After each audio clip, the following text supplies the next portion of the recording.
स्थूल कोण ऊतक या कोलेनकाइमा ऊतक।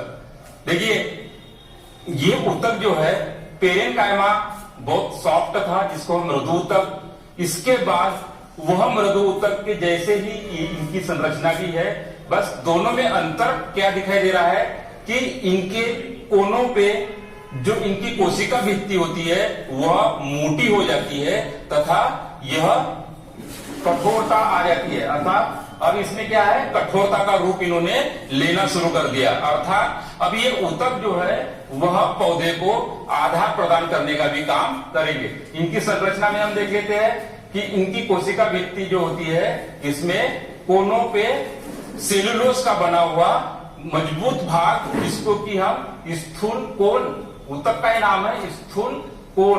अर्थात यह इसमें कोशिका भित्ति जो होती है क्या होती है, मोटी होती है तथा इनके बीच में अंतर कोशिकीय अवकाश जो होता है वह कम होता है। ये दिखाई दे रहा है, इसमें अंतर कोशिकीय अवकाश क्या है, कम होता है। अंतरकोशीय अवकाश बहुत कम होता है, ठीक है। रसधानी पाई जाती है, ये क्या है, रसधानी। रसधानी केंद्रक भी पाया जाता है, ये केंद्रक है, केंद्रक।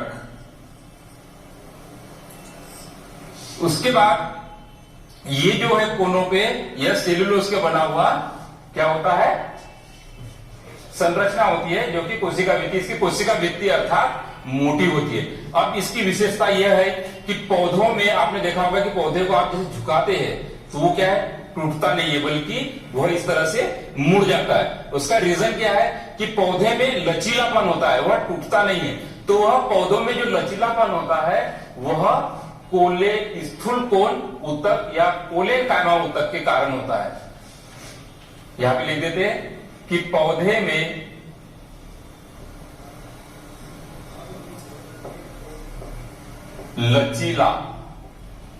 लचीलापन का गुण स्थूल कोण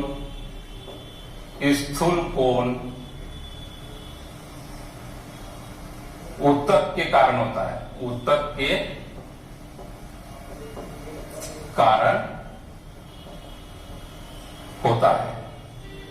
अच्छा, इनकी कोशिकाएं भी जो होती है जीवित होती है। कोशिकाएं कैसी होती है, जीवित, क्योंकि इसमें भी आपको ये क्या दिखाई दे रहा है, कोशिका द्रव्य,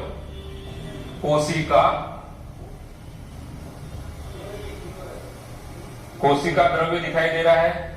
जिस तरह से ये वाला क्या है, कोशिका द्रव्य, लाल डॉट से है कोशिका द्रव्य, ठीक है।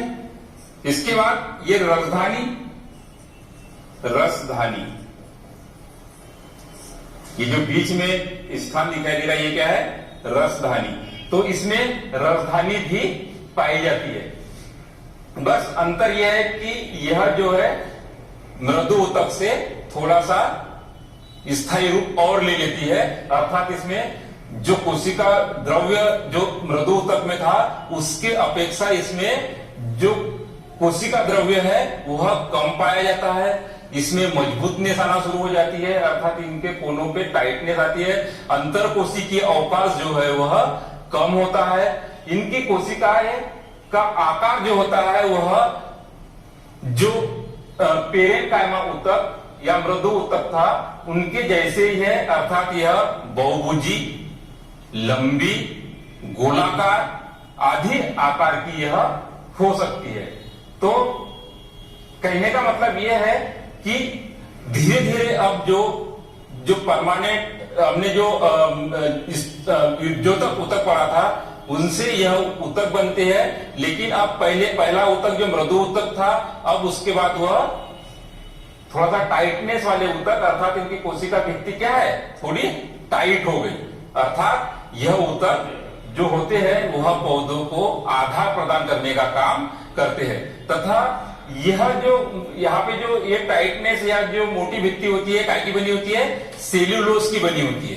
तो इस प्रकार से यह स्थूल कोण यानी कोलेन कायमा। अच्छा, ये पाया कहा जाता है? तो यह ऊतक एपिडर्मिस के नीचे, एपिडर्मिस के नीचे क्या होता है? एपिडर्मिस के नीचे हमने देखा था तने के काट में क्या होता है? हाइपोडर्मिस। हाइपोडर्मिस में पाया जाता है तथा पुष्पवृंत, पर्णवृंत तथा पुष्पावली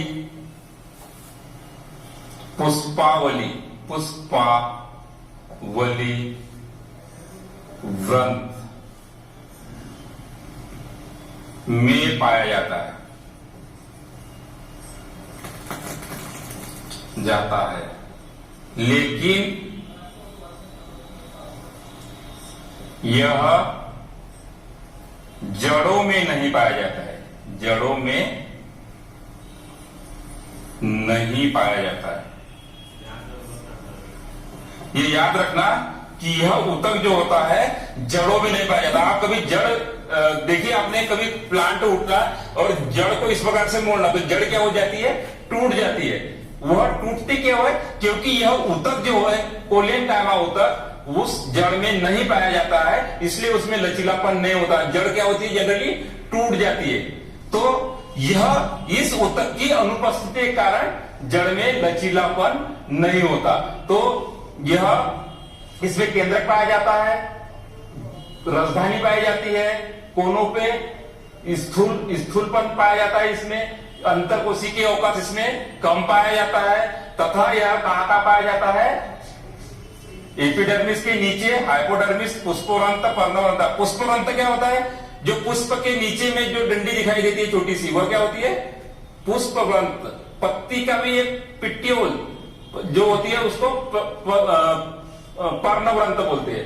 तो उस भाग में यह पाया जाता है। तो इनकी कोशिकाएं भी जीवित होती है। जीवित इसलिए होती है कि इसमें भी क्या पाया जाता है? जीव द्रव्य पाया जाता है। तो इस प्रकार से यह स्थूल कोण ऊतक।